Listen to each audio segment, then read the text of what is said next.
It's just, I agree with you. They should have used the wheel for more. And honestly, I think the coal miners glove match was probably the worst choice for Sting versus Jake the Snake. I mean, you have two characters that both have an animal synonymous with them. You have the Scorpion with Sting, and you have the Snake with Jake. Why couldn't you just mix those two together? But be that as it may, the next match was Rick Rude with Medusa versus Masahiro Chono with Masuda. In this is a U.S. title match with Harley Race as the main ref, and Kenzo Suzuki, I believe his name was the ringside enforcer. What match? So what title match? Rick Rude versus Masahiro Chono for the U.S. title match. No, that was NWA. This was the NWA match? I thought it was the U.S. title. No, the U.S. title match was Vader and Nikita. Did you not catch that one? No. If Vader loses, Rude lost the title immediately. That's what I'm saying. Vader represented Rick Rude, but if Vader would lose that match, then Rick Rude would lose that title, the U.S. title. The match with that Japanese guy, I can never say his name. That was for the NWA title. No. That match for the NWA title was. What? It was. I'm telling you, it was the NWA title. Oh, it's not. Right. And then you might be right. You might be right, actually. And they had the WCW title match after that, but it was NWA. Yeah, that's what I was looking at. He was the champion, then NWA champion at the time. You know what? You're right. I see what I did here. So right before this, there was a heel promo from Rick Rude where he says he basically tries to tell him to shut up while he disrobes for the future NWA World Champion. At one point, there was JR and Ventura were arguing about Rude knowing Japanese, which I thought was very interesting. I remember hearing that. Yeah, and then during the match, JR makes this jab at WWF, which again I think is funny because he's going to be at WWF within a few years. Well, a few months. Yeah, or a few months in this instance. Yeah. This ain't bodybuilding and posing. That's the other guys. Yeah, I think I remember hearing that now. Yeah, and then one of the things that Ventura pointed out is that Heyman's not with Rude, Medusa is. Even though the whole thing that blew up earlier. Yeah. I was a little surprised that there wasn't any more of a story behind that, but I guess it also made it something that for the fans could kind of tune in more, like, oh, what's the situation behind all this? It's the only thing I brought out of that. Now, did you notice that the audience got distracted in the middle of the match by something off to the side?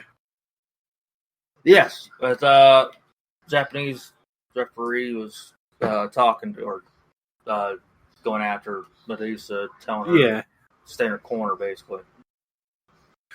So towards the end of the match, Chono hits Harley Race after a missed dropkick from Rude. So he goes down. Then Rude goes over the top and knocks down Suzuki.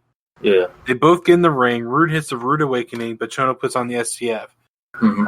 At that point, Suzuki raises Chono's hand and Harley Race raises Rude's hand. They end up saying that Rude wins by disqualification. This is the part that doesn't make sense. Then immediately after that, Race and Suzuki just start fighting. Yeah. What do you think of this? Well, obviously, obviously it's Race had, he was the in-ring referee, even though, we all know from past time as well that the outside referee can jump in there and count three. So I think that was, other than being story, they pretty much, Race traded to be I'm going to outrank you on the inside and in-ring referee, and he has no business counting that three, some people would say. So it's, of course, you have the commentators going back and forth about that one, but I just think that, it was not a good match. the ending was kind of odd and weird and stupid in my opinion. But it's parts of the last part where both referees are apparently injured on the side. That was the best pick of the match. So I was glad that ended. Honestly, I told you that the other day too. I gave the match a 1.5, and I was being nice. Okay, I can see that. I was going to be. I was itching towards 0.5 or 1, but it was like, that ending is like, okay, I picked up a little bit, so I'll give it a 1.5. But that was just it was like, okay, I've seen Rude in better matches, and of course you've seen Chono, Chono. Yeah, that guy. You've seen him in matches, and then New Japan. But that was I was glad that ended. Honestly, they were holding each other for at least 20 minutes. Right. All it was just sleeper holds, and like not a submission match. You're not. There's nothing going on. For me, if I was drinker, it'd be beer time. Go for a beer and go take a piss. Yeah, it wasn't their best. I actually kind of liked it. I did think the whole ending sequence was not too bad. The only thing I did not like was the refs fighting at the ending sequence. I thought the refs getting knocked out was like, okay, that's kind of a cool thing to do. Now you have a whodunit, basically who wins. Mm-hmm. Honestly, I thought that was going to set up them restarting the match, which is actually what I would have preferred. And basically both of them are going for their finishes. I thought that would have been better. But to each its own. I actually did a 3 out of 10 for that one. Okay. The next one you have is Barbarian with Cactus Jack on the outside, which that was interesting seeing a young Mick Foley here. Versus Ron Simmons with Terry Long for the WCW World Title match, and it's a 60-minute time limit. At least a Terry Long. No, Terry Long. So in this one, one of the things I picked up on is they both kept doing this shoulder block thing, which typically I'm not a huge fan of, but I kind of like what they're doing here. They're trying to say basically they're evenly matched in strength. Mm-hmm. But what did you think of the match as a whole? Well, before I get there, I thought that right before the match they did that segment where they were talking about Barbarian training with Cactus Jack. Oh, right, yeah. Breaking that hammer with those brick shoulders back. I was like, well, what else can you expect with folding the Barbarian? With Cactus Jack. I was like, okay. That was interesting. But the match was all right. For some odd reason, I did not rate the rating down, but I thought the match was pretty damn good, so I'm gonna give it a 5. But that's it. It was, I don't know why I didn't type that thing down, but anyways, I thought it was for what it was good, and Ron Simmons showing his athleticism, and Barbarian showing his strength as well. His strength, and of course Ron was, a lot different. Obviously not a lot of, obviously a lot different character than it was in MWF, but that he showed a lot more. For all of the younger generation that didn't catch him in his earlier prime, he was you could see how well athletic he. So it really showed off and good match for both of them. Yeah, he won by the power slam, and there was a promo from him where he talks about Eric Watts, which I'm going to actually say that I did not appreciate the promo with Eric Watts. It seemed ill-placed, and it's not anything against Ron Simmons. What I believe happened, because he was putting over Eric Watts, and Eric Watts, we both know, was not ready to be on the stage that he was at that point.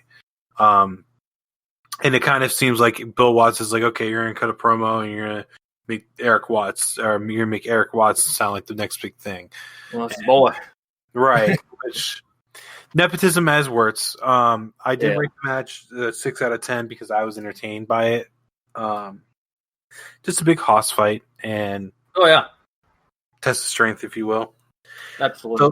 The last match, the unsanctioned coal miners' glove match between Jake Roberts and Sting. What's up? I'm sorry. What was that? There was a I don't even know which one it was, but Oh, it was there's a bottom note I have on here I didn't even see. I think it's during the Rick Rude versus the Japanese guy. Ventura, I guess JR said the language of Shinanomuki, whatever is what it's a submission move, I guess is what the language is for Japanese. Ventura asked, what the hell language is that? Anyways, that's all side note after that match. I just realized I didn't say that before. Anyways, go to the next match. That was hilarious. So the unsanctioned match, the Coal Miners Club match between Jake Roberts and Sting. What do you think about this one? Sting was the face at WCW back in that time frame as well. I'll get the match second. It was like you seen Sting come out there, was like finally kind of moment. That's what Sting was back at that time frame. But match is good. Jake, showed his test of athleticism. They put a good story on. So the ending was kind of crazy, but it was of course you had Cactus Jack come out there again, bringing out the snake. But and when Sting hits him with the glove, because Sting gets the glove, they try to show that the snake bit Jake on the face, which you could tell Jake was laying on the mat and the camera got too close before the snake actually bit him, because you see Jake look at the camera and kind of react to it. But he's trying to get the snake to bite him, and then when he finally bites him, he starts bleeding. And then you can tell Jake is like, "Well, son of a bitch!" Always got venom. You got to get some care. Yeah, because one of the things I will give him is he tried to sell the fact that the snake had venom, because we all know he got the venom sacs removed on that one. Or on the snakes he used. But he was like falling over, trying to make it seem like he had to get backstage to get anti-venom, and it wasn't too bad. I've been a big Sting fan since I started watching WCW back in the day. It's different seeing Surfer Sting, because I joined during Crow Sting, and I used to have the Crow Sting poster in my room, which unironically I currently have the Joker Sting flag in my room. But it's his earlier Surfer Sting and so forth. Even when he dyed his hair brown and still had the stinger before Crow. That's where Sting was able to show the more bigger charisma. Right. And not just that, most anybody don't, especially in our age group or even older, a lot of them are enjoying that earlier Sting days. He had to show more charisma. Just he was the guy, man. That's all it was to it. And I always enjoyed seeing that thing. Yeah, and with Surfer Sting, I actually think he did dye his hair blonde. I think brown or black is more closer to his actual hair color. Because if you think about it, in the late 80s and 90s, blonde was the hair color to have. Ric Flair, Hulk Hogan, superstar Billy Graham, all those people were blondes. So I think he dyed his hair back to dyed his hair brown. Was it 90? Somewhere in 95, I think it was. Somewhere around there. He's still technically Surfer Sting at that point. Yeah. One of the other things I was going to add is even back then, Stone Cold Steve Austin was a blonde. He was a Hollywood blonde. Mm-hmm. And it's funny when they talked about that. It's like, you're going to make me from Hollywood, California. And I certainly have the accent of Austin, or at least have the Texas accent. I was like, that was like crazy. But anyways, they just brought up him. Yeah, actually, thank you for bringing that up, because in the match with Dr. Death, him and Wyndham and Dustin Rhodes, the only person that was not from Texas in that match was Dr. Death. Yeah. That's crazy to think about. Yeah. So now for the 1992 Survivor Series, we now have McMahon and Bobby Heenan on commentary. Yes. So the thing I thought was a kind of a weird connection between these two is soon after this, JR goes to WWF, Bobby Heenan goes to WCW. Yeah.